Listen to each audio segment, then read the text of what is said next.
It's surprising what you can do with a bit of old cardboard and paint.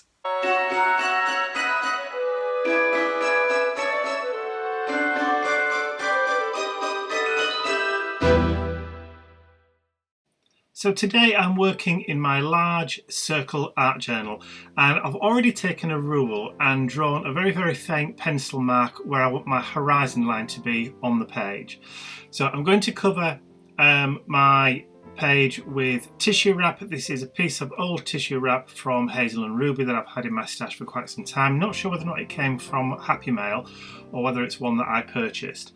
I'm going to cover the entire of my circle page with the tissue. Now, as you can see, there are gaps at the top and the bottom, but once I've trimmed off the excess corners from the page that I'm putting down now, there'll be enough of that tissue paper left to cover those gaps at the top and the bottom, so I do end up with the entire page covered. So as you can see, the entire page is covered and there's still a little bit that needs trimming off once it's dry. So I'm just adding that final coat of sealing Mod Podge before heat drying, and then I can start with the colour. So my first base colour today is the Bahama Blue acrylic paint from Design Objectives or Do Crafts, and I'm just going to apply a liberal amount onto the page and then smooth it on, blend it all in with a baby wipe. It's not going to be as dark as it looks right now because I will be lifting some of that paint off and toning it down in a little while.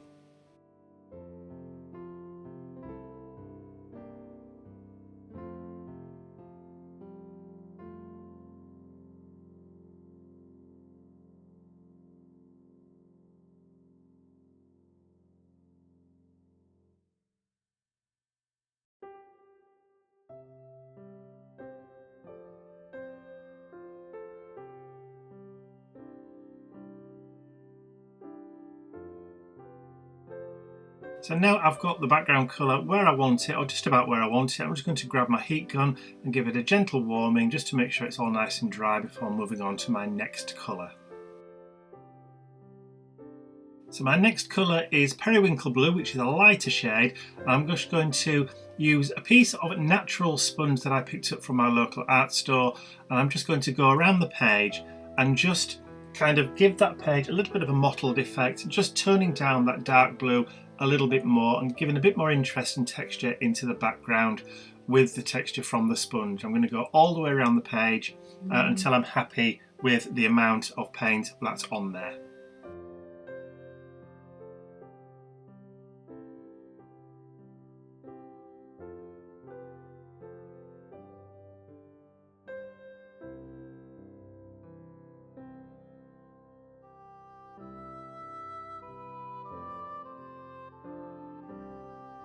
And when I am happy that there's enough of that light periwinkle blue over the top of the dark Bahama blue just to give it the effect that I want, I'm just going to grab my heat gun and just give it a gentle warming over the top, just to make sure it's all nice and dry before moving on to the next stage. So the next step for the page is to take some spare card. This is some printouts that I did that didn't work because my printer ran out of ink, so rather than throw them away I wanted to use up the paper. I have my titanium white acrylic paint and a piece of old bath sponge. Now I'm just going to use this torn edge with the paint, and I'm going to create some kind of let's just say undulating hills. That's a nice way to put it.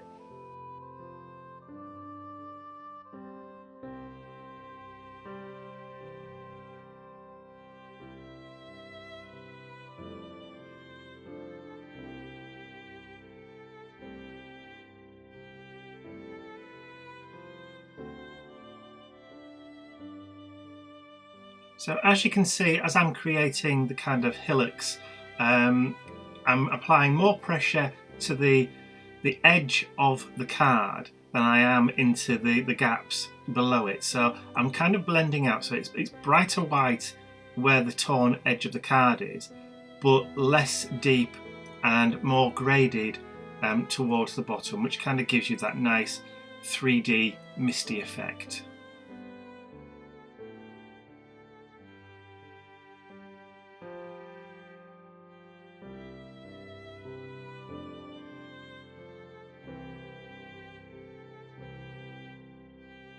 So for the final horizon line, I've torn another piece, but this time it's a little bit straighter than the previous ones, just to kind of finish off and give a nice edge to that horizon line.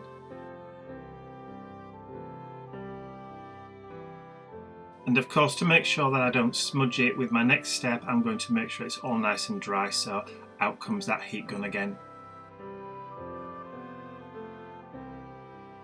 So for my next step, I've taken another piece of card and I've got that Bahama Blue acrylic paint again, which I'm going to mix with a little bit of the white. It's going to be a little bit of a trial and error to try and get the right shade, the right balance of colour for this. So I've taken that piece of spare card and I've just cut an elongated triangle out from it to create a kind of tree shape, just an abstracted tree shape. So as you can see, the first one was too much like the background, so the next one's going to be a little bit lighter.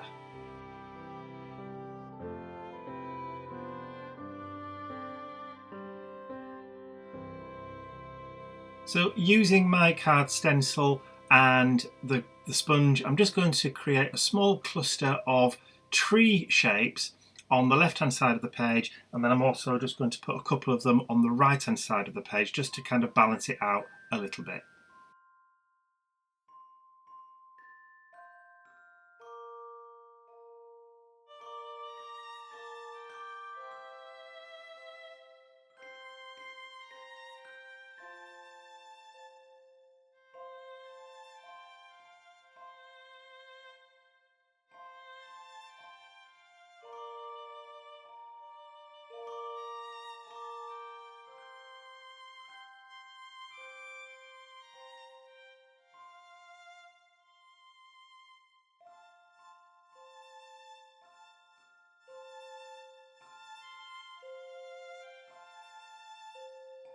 So I'm just evening out the colours, making just a couple of them a little bit lighter, just to make them stand out a little bit more.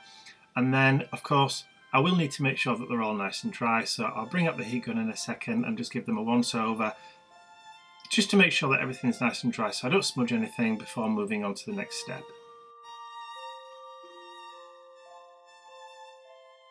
So I want to add some more interest into the very background of the painting. So I'm taking another piece of spare card and I'm going to try and create some mountains in the distance. So I'm just going to use exactly the same technique as before, but be very gentle with the way that I'm applying the paint. So I don't want to go too heavy.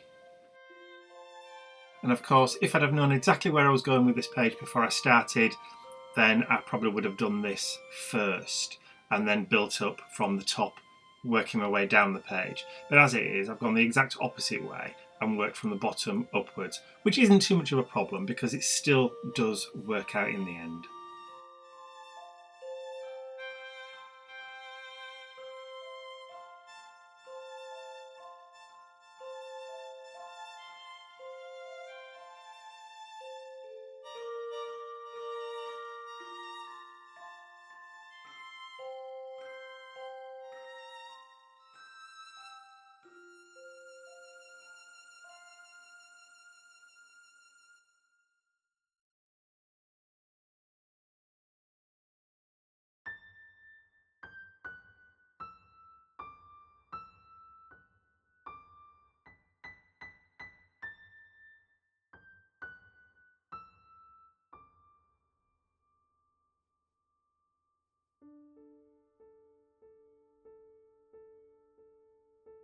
So just evening up that sky just for the final time, and then I'm just going to grab the heat gun and give it a nice gentle warm just to make sure it's all nice and dry before moving on to the next step.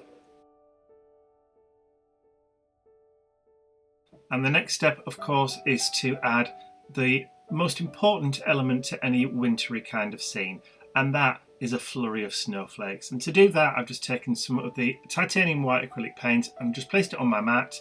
I'm just going to mix some water in with it with my fan brush and then just splatter some lovely snowflake effects across the top section of the page, making sure not to get too much of it down past the horizon line.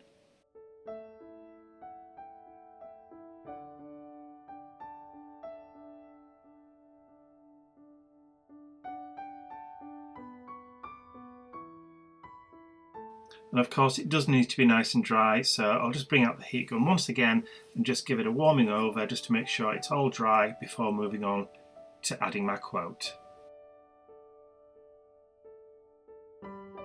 So my quote for this page is taken from the song Winter Wonderland, and I've always found that one of the verses in one of the later verses, or one of the lines from the later verses, was always the nicest one. And I've never known why people have never actually used it or picked it up and used that particular line for an art journal page, because I've never seen it done before.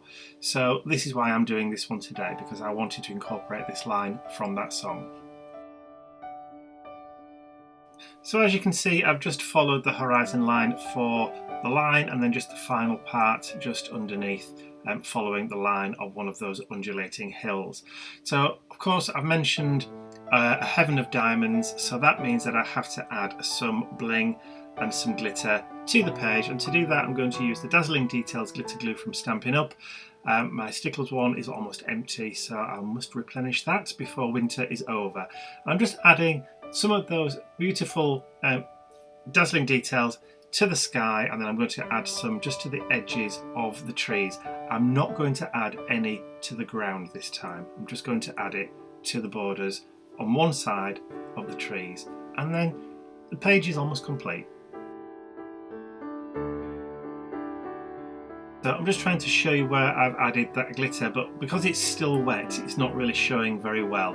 So I may have to wait until it's all dry to show you some pictures at the end. So the final step for me then is just to date it and sign it, which I'm just doing in that bottom right hand corner. And then this page is complete.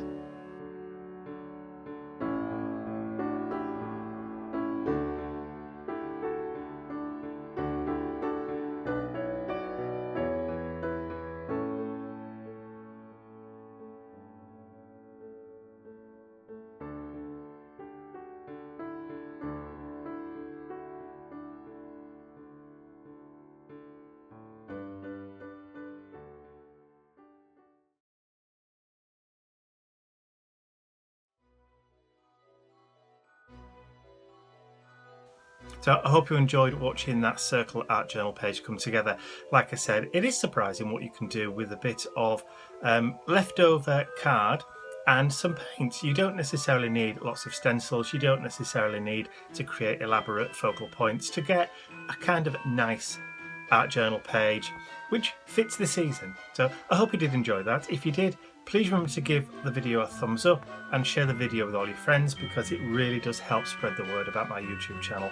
And if you haven't subscribed to my YouTube channel already, you can do so by clicking the button at the end of the video. That's all from me for today. I'll be back again tomorrow with day number 7.